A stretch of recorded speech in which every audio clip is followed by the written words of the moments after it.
This is ContactTalkRadio.com. Consciousness in action. And you are taking action into your consciousness by tuning into Contact Talk Radio. And on TuneIn.com, Hing.fm, and UpSnap Mobile. Contact Talk Radio. Throughout the nation and around the globe, from his heart to yours, it's Dear James Live on the radio, here on the Contact Talk Radio Network, bringing you intuitive insight, answers, and advice to your life questions. Hello, everyone, and welcome to Dear James Live on the radio, here on the Contact Talk Radio Network. Today's show is a very personal one for me. I apologize for that. It's a very personal show for me, entitled Living with the Loss of a Loved One. And I'm covering this show after a 4-week hiatus. Some of you may or may not know that my father passed unexpectedly about 4 weeks ago. And the show, I took time off away from the show in order to be with my family, my siblings and family and my mother, and to go through the process. And I kept thinking about how you come back, how you get back in the saddle and kind of live. And so, of course, through that contemplation and reflection and some discussions with friends, it came to me that the show that I would start with again would be entitled Living with the Loss of a Loved One. And I'd like to dedicate this show to my father and my siblings' father and my mother's husband, Jim, and to all people, every person out there that's lost a loved one, because it is a very challenging, difficult time, and it is one that we each have to find our way through. It's an individual journey. So we're going to go through the topic of the show today is living with the loss of a loved one. How do you live? How do you get back in the saddle? How do you deal with the loss? And more importantly, the question that kept coming over and over and over to me was, what is the real purpose of life? What is the real purpose? So we're going to go through a lot of different things. I invite you all to call in to share your story, because each person's loss is different and each person's journey is different. And when we're dealing with death and dying, it's an uncomfortable topic. It's not a fun topic. It brings about our issues with our own mortality and what are we doing in life and have we done everything we wanted to do and so forth. So it has a myriad of experiences. And so I would love to speak with all of you when you call in. And who knows, maybe a loved one will show up and be present. That has happened for me on other occasions, and I have delivered those messages. So call in live at 877-230-3062 and share your loss of a loved one story. I want to start off with just kind of telling you, there's many blessings, and I think that the greatest thing is if we can watch the signs. And so I want to rewind a little bit and share with you that when I say that our father passed unexpectedly, that is true. However, there was a point at which I was being given signs. And the signs were that friends that I would interact with, various friends and so forth, were saying, so you're going to go up and see your mom. And I'd be like, in my head, I'd be like, no, I'm going to see my mom and dad. Or they'd be like, oh, you're going to your mom's. And I'd be like, no, I'm going to my mom and dad's. And this kept happening. And so I'm wise enough, I guess, or intuitive and conscious enough to realize that that was bugging me, that that was really bothering me, because in some way I knew what that meant, that the universe was somehow preparing me. And yet the natural instinct that we would all have is to push back or to, deny those signs. And so I kind of willfully or woefully talked myself into the fact that maybe these friends were just mistaken, and not to be so rough on them, and that I would just see how everything was. I would be coming home for a visit, and that's what happened.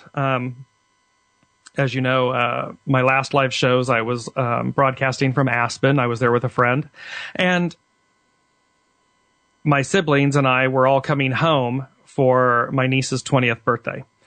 And so, upon arrival, I'm a little heightened, I'm checking things out, but it's not completely on my radar because I'm also denying it. But the interesting thing is that we all gather together, and typically, due to recent events, in the past couple of years, my younger brother had been in Iraq serving with governmental contracts for the State Department. And my sister had recently moved less than a year ago to Colorado Springs. So we wouldn't have typically been together, but we were all coming together for my niece's 20th birthday. And thereby, we all come together and we have this amazing weekend. And therein is another point of a story, is to appreciate the gifts, to always remember to appreciate the gifts that were given. And we were given a really beautiful gift. We were all home. We were all together. And we were celebrating my niece's 20th birthday. And so I'm kind of watching and looking and noticing that just everything was exactly like it should be or would be, i.e. it was normal. And thereby I didn't really pay more special attention to those things because everything seemed normal. So for me, I thought, okay, it's just kind of a precursor sign, that we should be watching for, if you will. Long story short, we had a beautiful day on Sunday, grandkids in the pool, everyone having a good time and so forth. And virtually everyone had left except for my mom, my sister, my niece. My brother had just left to take the kids home and things like that. And life changed in an instant. And there are many, many, many forms of dying. There's everything from the accidental death to the unexpected to the natural to an illness or an elongated illness, something that is, including into hospice care and everything. So there are so many forms that the process of dying takes. And in that instant, we went from being all alive together to within 30 minutes, one of our foundational pieces physically missing. So each person's going to struggle with how death comes upon a loved one or comes into your life. And I have used this quote in a prior show, but it was one that was very, very poignant for me and on point. And it's the quote that you're never really ready. It just becomes your turn. And in an instant, it became our turn. And that's tough. That is a very, it is something when you have family and you have a closeness, and or you don't have that, even when you're estranged and you want that closeness. When your life changes in an instant, when it becomes your turn, you're just never ready for it.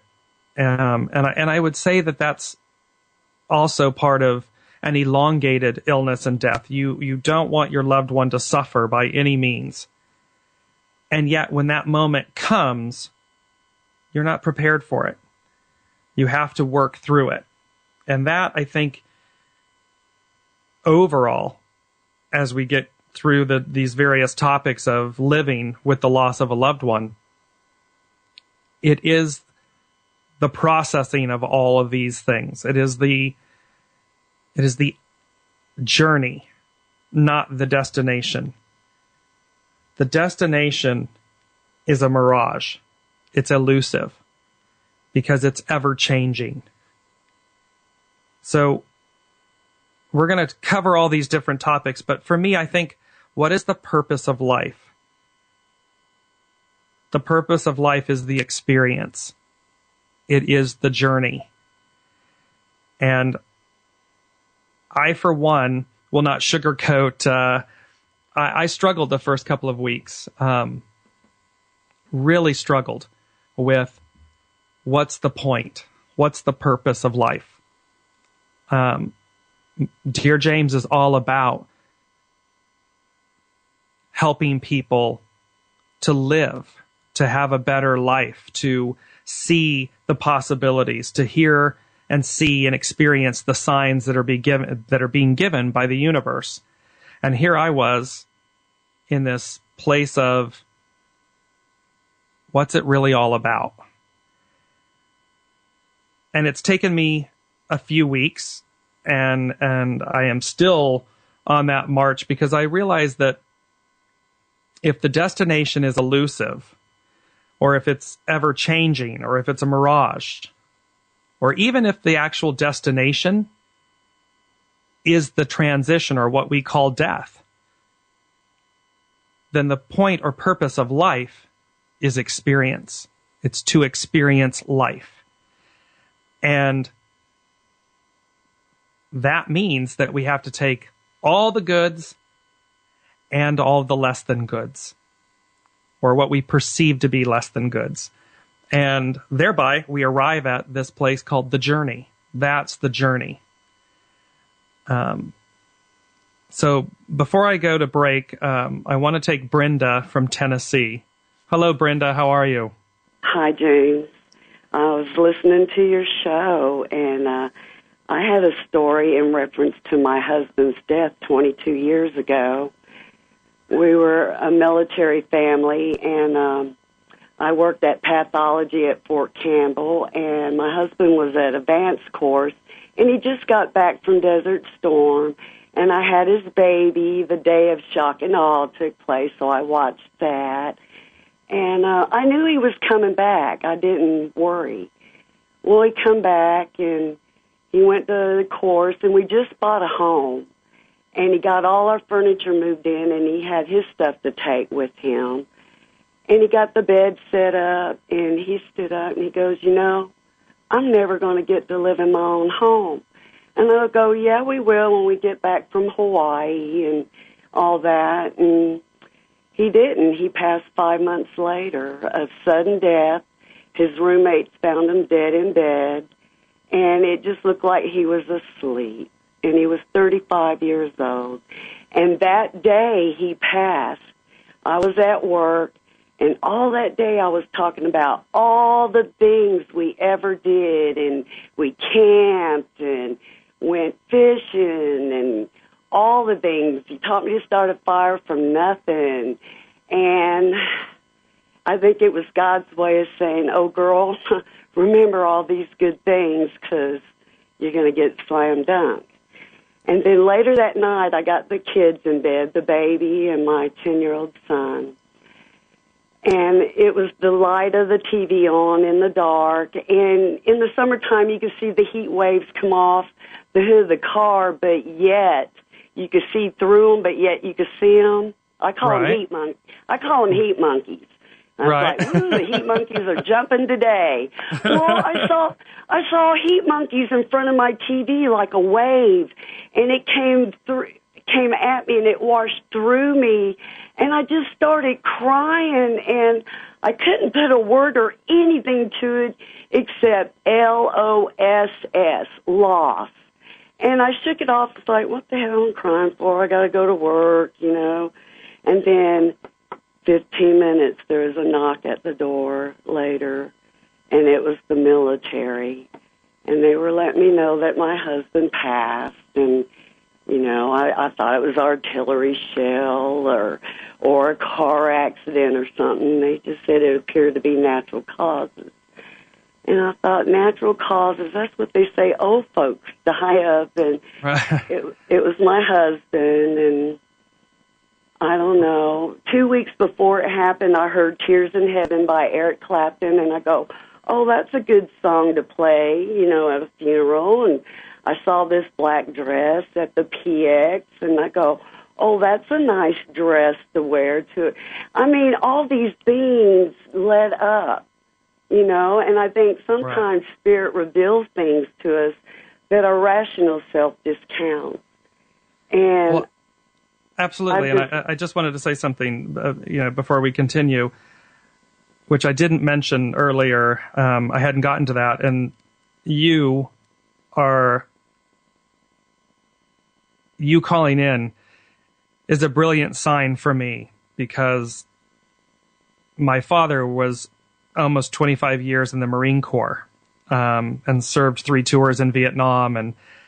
And so if you could see the goosebumps that I have, Brenda, that you're calling in about your husband who was in the military. Well, we were both Army brats. He was born at Fort Bragg, me at Fort Campbell, and I didn't know what a civilian was till I was 6. And we moved off post. That's how brainwashed. People who are not in the military or don't have that association don't really understand military life, but I do. Yeah, we do. We do. There was never My anywhere dad did the tours in Vietnam also, and I got raised on a pretty good dose of PTSD. But I love him, and I forgive him, and I understand. Yeah, you know? it's a very interesting. So, thank you for calling in, because that's just a huge sign for me. I mean, I'm broadcasting my show from my parents' home. And so it's very meaningful. And I want to tie back then to the fact that you're talking about signs, these signs that you had when, you know, Tears in Heaven and the black dress and the PX. And, you know, those were the same signs, if you will, that I was getting in. Oh, you're going to your mom's house. And I kept thinking, why are y'all leaving my dad out? You know, like, why do you keep doing that? It's really annoying me. But what's interesting is, you know, Spirit and the universe, they were preparing us, and they are preparing us. They're trying to give us the foresight, if you will. And I think that we just, as human beings, we don't like that. We don't like recognizing that someone might not be there. Even your husband saying, having the realization that, well, I'm not going to get to live in my home. You know, those realizations, those awarenesses come from someplace. And that for me is Spirit in the universe speaking. I learned to listen. Right. I mean, it's a very beautiful point. How I want to ask you. You had a baby and a 10-year-old at the time. Yes. How have you all fared? I mean, how have you? Well, being a daughter of a Rakkasan, you just suck it up and drive on. And you're hearing it. Yeah. But, hey, hold down the fort, carry on, raise the kids, do what you got to do.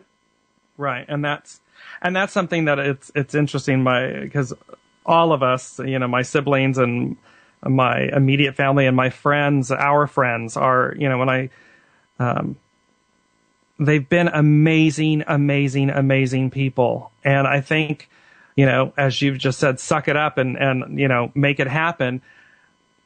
That's what we do. And it's in the lulls where you have the moment to reflect, or, because we're, kind of military family, you get in there and do it. You just get in there and do what's got to be done. That's how we were raised. Right.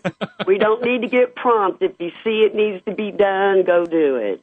That's exactly it. And there's a point in that that's really, again, a gift. There are gifts along the way. So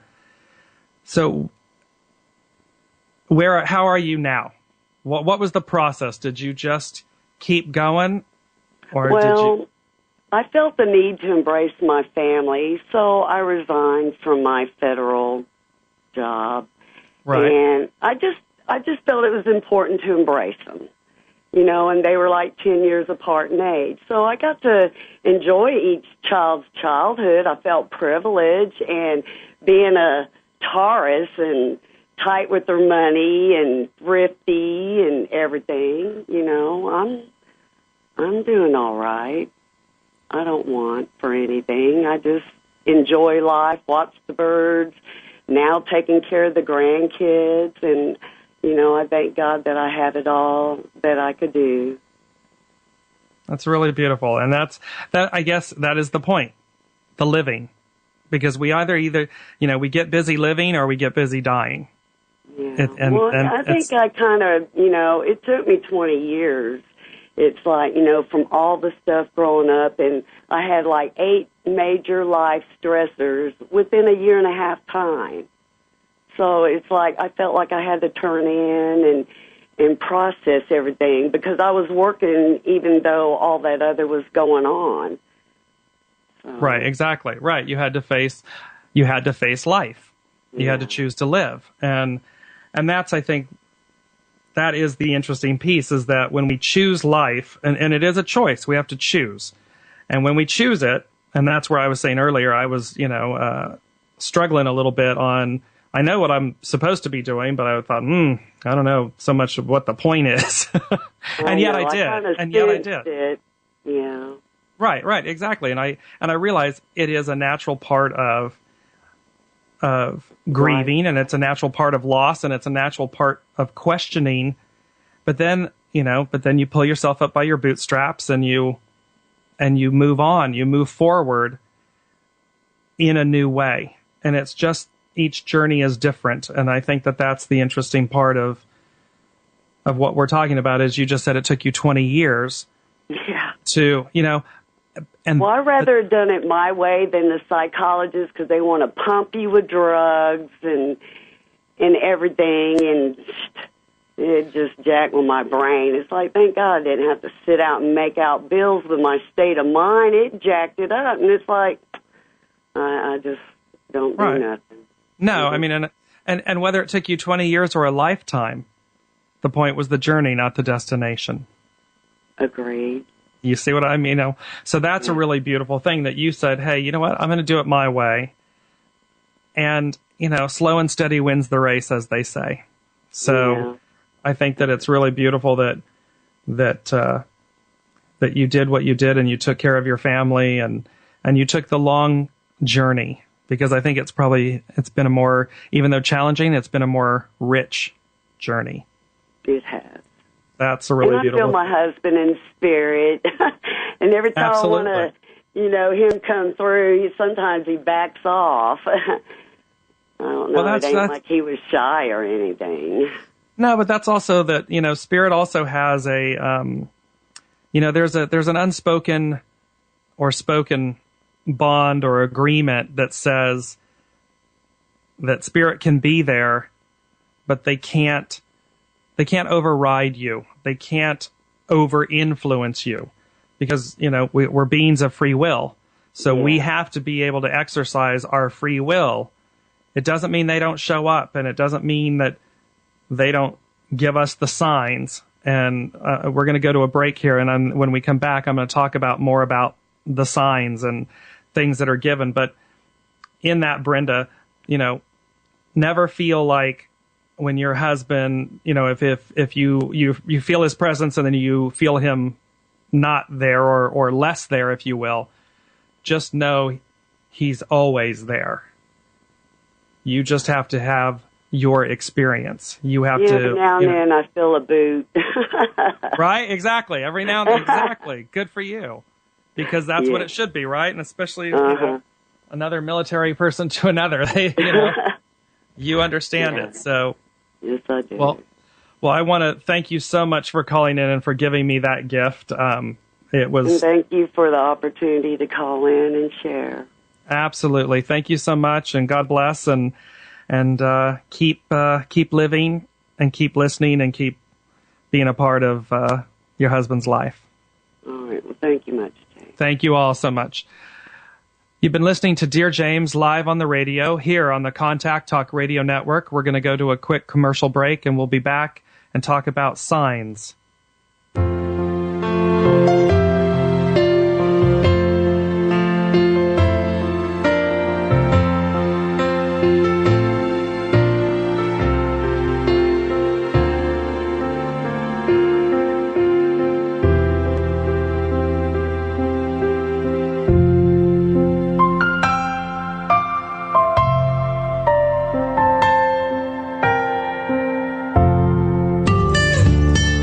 The desire to be more consciously enlightened is innate.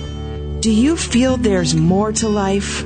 If so, find the resource that's right for you by going to DearJames.com/resources. You are the reality you create. Make it a great one. When you ask a question, the universe hears you, and in a multitude of ways, they seek to communicate with you to provide the intuitive insight, answers, and advice you seek. From serious to silly, monumental to mundane, there's nothing the universe can't cover. Maybe the insight you receive is exactly the affirmation you were looking for. Then again, it may just give you a whole new perspective on things. And that's the beauty of the universe. Submit your question to Dear James at DearJames.com and click Ask. Available for private, individual, group, and corporate consultations, Dear James will provide you with the intuitive insight, answers, and advice to your life questions. Schedule your consultation by going to www.dearjames.com and click on Consultation.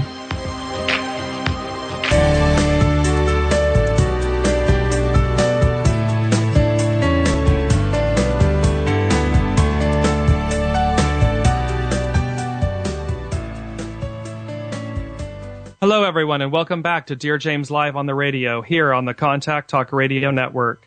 Today's topic is living with the loss of a loved one. And Brenda from Tennessee, we were just speaking about her husband passing and the gift that she gave me by calling in because she's military and her husband was military.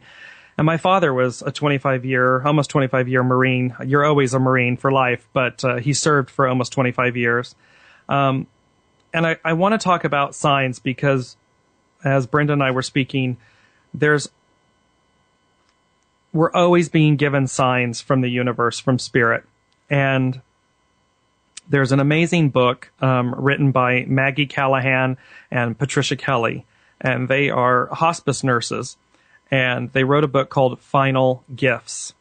And this is a compilation of their work and other hospice caregivers where they are dealing with, obviously, long-term illness or elongated dying and death.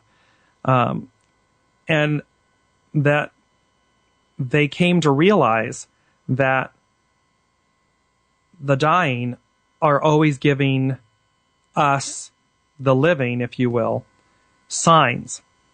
And it's a beautiful book that literally has more and more signs being given, and thereby there are the point of this is to watch the signs. As I said, I had signs that from my friends where they kept saying, "You're going to your mom's, you're going to your mom's." Well, there was another friend I just recently, Mother's Day, of course, was just last Sunday. And there was another friend of mine from the past that had lost her mother. And she talks about the fact that some years later, she was asking for a sign from her mother. And thereby, she wanted to know, she said, "Tell me, Mother, that you were there." And she had her mother's favorite flower was a gardenia. And I happen to know her mother, an amazing woman. And she had this, my acquaintance and friend had a gardenia plant that bloomed initially, but then didn't bloom for a very long time. And she happened to say to her mother, who had passed, "If you're okay, show me a sign." And she happened to go out on Mother's Day, and there on this particular gardenia plant that hadn't bloomed in ages was one single white gardenia. So there's beauty in the messages, and I think the point, more poignantly, the point is, I personally don't believe that we ever die. I believe that we are energy, we are spirit and energy energy can never be extinguished. It can only be transformed into another element or type of energy. And thereby, when brilliant mediums, such as Lisa Caputo and John Edwards and James Von Prague and Bill Phillips and all of these people, there are many talented people that have an ability to speak with spirit. I have done that a few times, and I'm amazed at the accuracy of the information that's given and the level of personality that comes through. And when you see those reactions on the face of a loved one when you're speaking to them and conveying those messages, it's really powerful. And so you realize that we just leave a physical presence and we move to a non-physical presence, if you will. It's a shifting of energy. The difficulty, of course, is on, we say it's on us, the physical living, because we're here. We're living this physical journey. And we're clearly aggrieved. And there's, all the various stages of grief, from sadness and despair to anger and to depression and sadness and all of these things. There's so many stages of grief. But the interesting thing is, if we can watch the signs along the way, and I want to give you another example of the signs, because we also struggle, I think, in death and dying, when a loved one passes, are we doing the right things?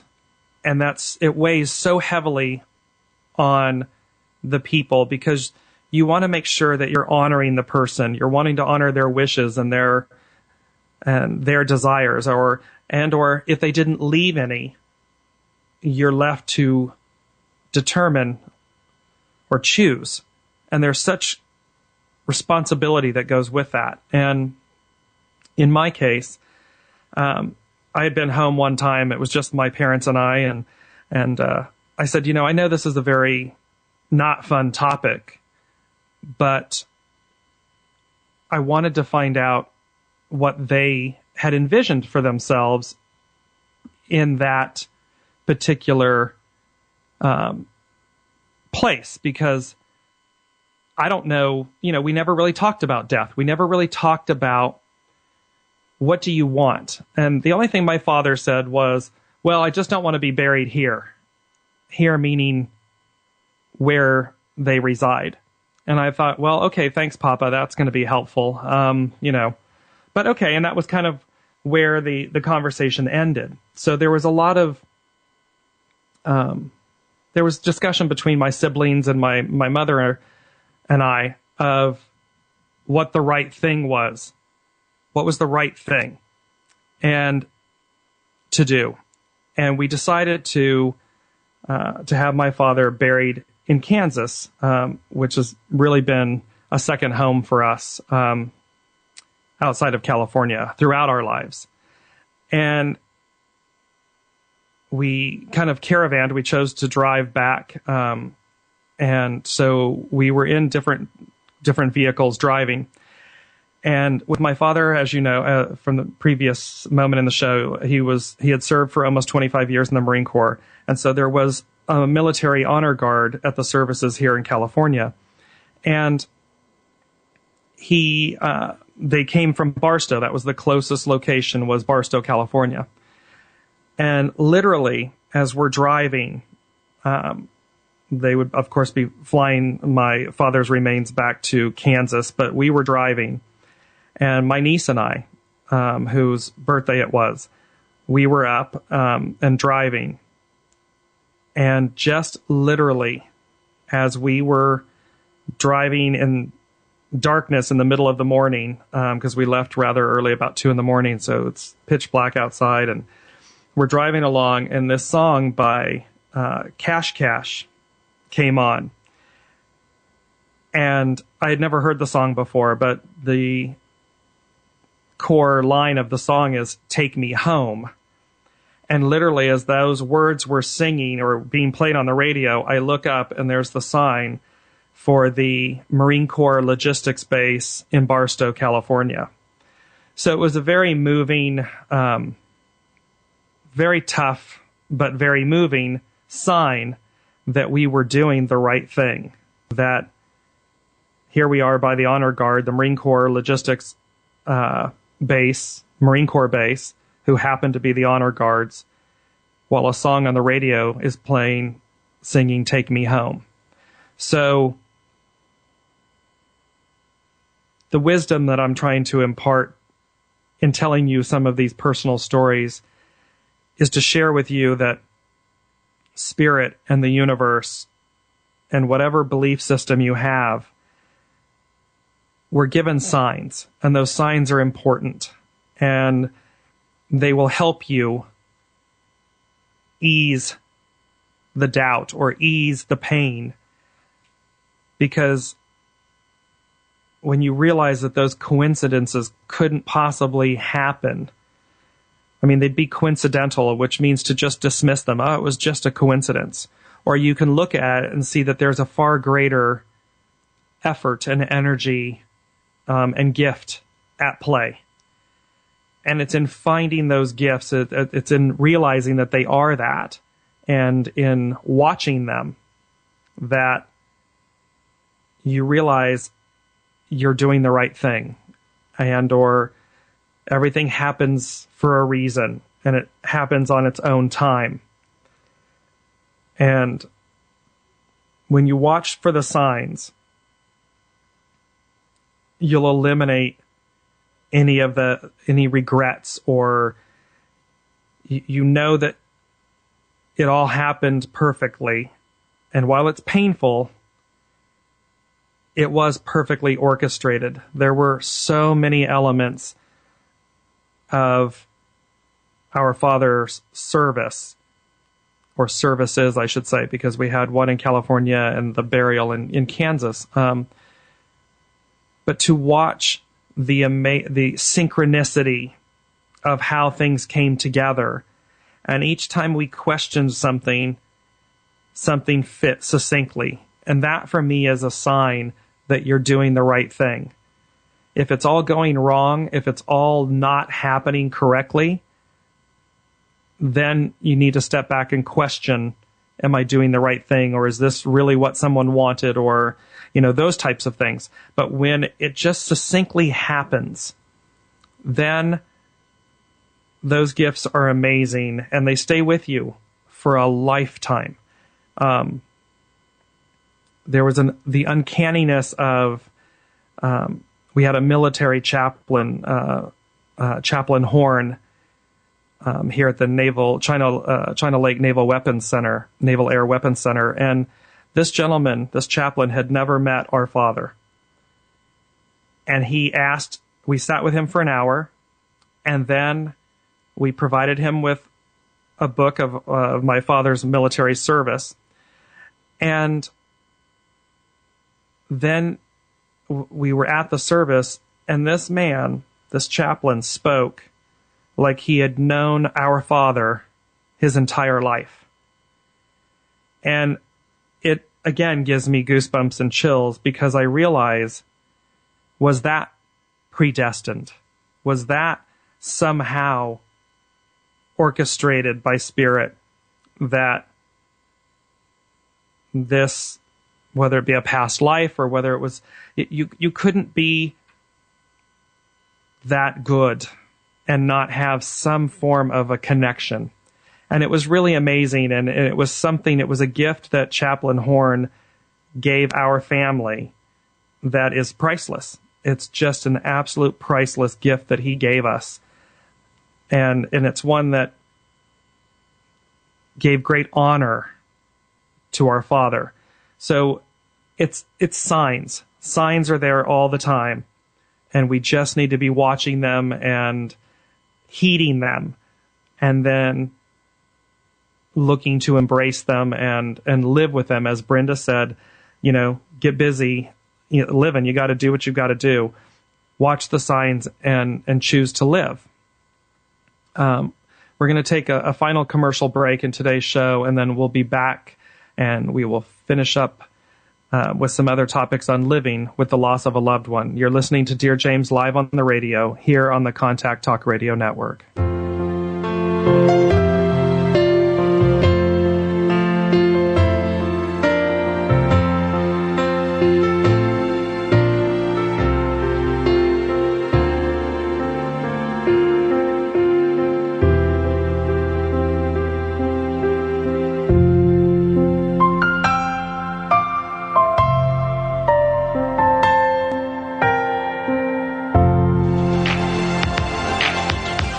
Available for private, individual, group, and corporate consultations, Dear James will provide you with the intuitive insight, answers, and advice to your life questions.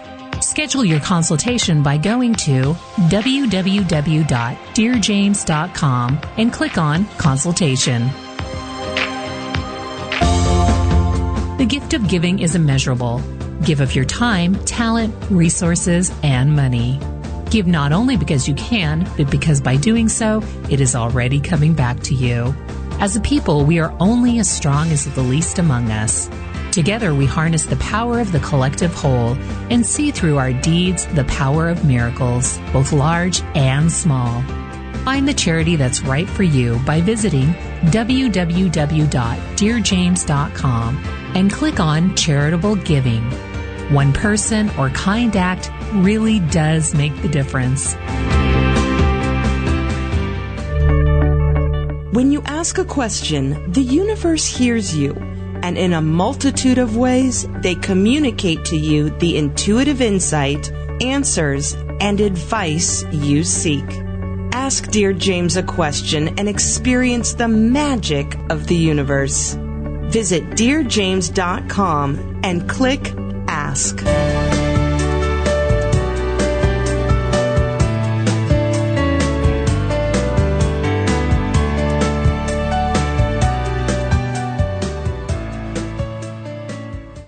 Hello, everyone, and welcome back to Dear James Live on the radio here on the Contact Talk Radio Network. Today we are talking about the very personal topic for me of living with the loss of a loved one, having recently lost my father. And before the hour concludes, I just want to say thank you to the most amazing friends that my siblings, my mother, and I have, and family, because it's at times like this that you realize the depth of the gifts that you're given in life or that you've achieved or created. And these friends and family have been amazing, amazing, amazing sources of strength and peace and love, encouragement, or just solace. Sometimes it's just the quietness. It's just the text that comes in to say, I'm checking on you. And so to all of you, I want to say thank you so very, very much on behalf of myself and my family for the love and the grace and the dignity and the kindness and the compassion that you have shown us. It is immeasurable and it's priceless. And we thank you for that. And for all of the people from the mortuary services to the police, to the military police, to the honor guard, to Chaplain Horn, to all of the people that have played a role in the part of, and I don't mean this in a bad way, but the mechanics of a funeral and so forth. We thank you from the bottom of our hearts because you honored our father in such a way that was just truly amazing. And again, it's a life gift that you've given us. They say that the first year is the hardest. And that's true. Because there are so many firsts. And yet, I think I just experienced the first Mother's Day without our father. And that was tough. You know, it's tough because you want them physically there with you. And yet, you find beauty in the fact that somehow they live through you. And I know they're able to speak with us. I know that his spirit witnesses everything we do. And in that, it encourages me to live on, to be greater than I was before. I said to my family and my mother at the time, I said, even in the way our father died, which was very sudden and very quick, that was his way. That was his way of sparing us. And so again, it's a gift. And in that gift, we have to look at how do we honor him as he's just honored us, as he just did it his way. And I think it's in living. We have to live. And just as Brenda said, it took me 20 years to figure out how to live. But that's a beautiful thing because it was the point of the life experience that she was having, which was to live, to learn to live with that loss and to do it her way. So those are, each journey is going to be different and each loss is personal and different. And there is no one size fits all. So please don't let anyone tell you what it should or shouldn't be or what you should or shouldn't do. Just really quiet yourself and listen. And if you can listen through the grief to hear the beauty of the signs, to see the signs, because they're everywhere. They don't stop just because the physical presence is no longer there. They live on, and they live on through us. My siblings and I are constantly talking about, or, we'll say freaking ourselves out because I will do something, or my brother will do something, or my sister will do something that literally mimics our parents. And I mean, it's eerie. And yet you kind of have to laugh and realize that why would it not be that? Because we're all part of each other. It's in our DNA. We are all perfectly created, and it's like a tapestry where it's all strung together. And all of humanity is one grand tapestry. And so perhaps in dying, and I would say that for me it's in transitioning, we live on and we then give ourselves, they're guiding us from a different place. We all choose each other. We all come and say, I want to learn these lessons and have these life experiences with these loved ones. And it doesn't end just because their physical presence isn't here any longer.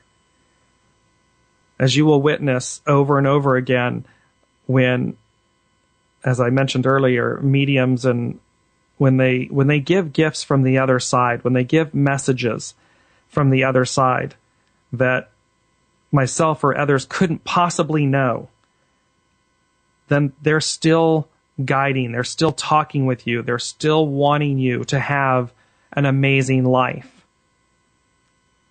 They don't die, they just transition. And we are left to pick up the physical pieces, if you will. That's a truism. And it is a day that no one ever wants to arrive.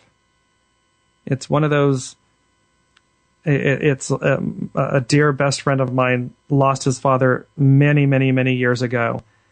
And he said to me, it's the gift. If there was anything I could give you in life, it would be to spare you from that. And I understand that now.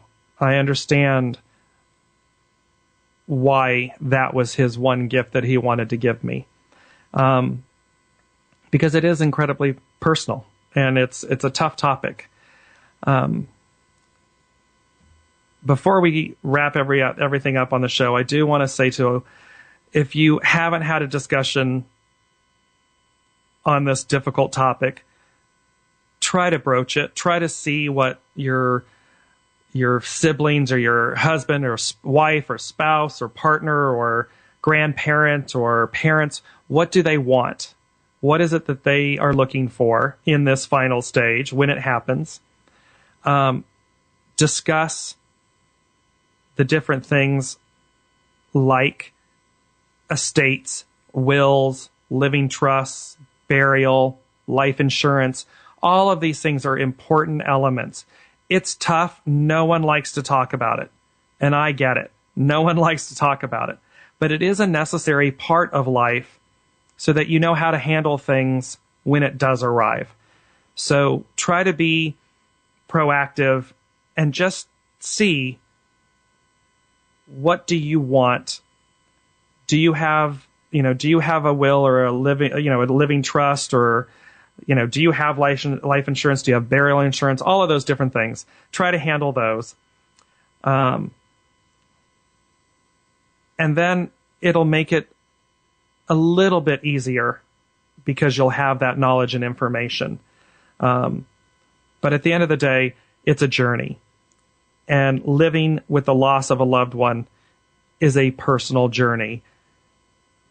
And it's a choice. And the choice is to live and to pick up the pieces and to do what needs to be done and to move forward and to bring that loved one with you, both in spirit and in energy and in thought and in emotion, not to be paralyzed by it. Bring them on your journey so as to experience, because they're always there. You can talk to them at any time and they will hear you and they will reply. It's just in a different way now. So with that, I want to thank all of you for my absence these past 4 weeks and the patience and care with that, and for the patience and love of dealing with a tough show today. So I'll leave you with my closing thoughts, which is, no matter where you are or whom you're with or what you're doing, remember to always wrap yourself in goodness. You've been listening to Dear James Live here on the Contact Talk Radio Network, and I'll be with you next week. Thank you. You've been listening to Dear James Live on the radio with your host, Dear James. Gain intuitive insight, answers, and advice to your life questions and so much more by tuning in next week and visiting DearJames.com.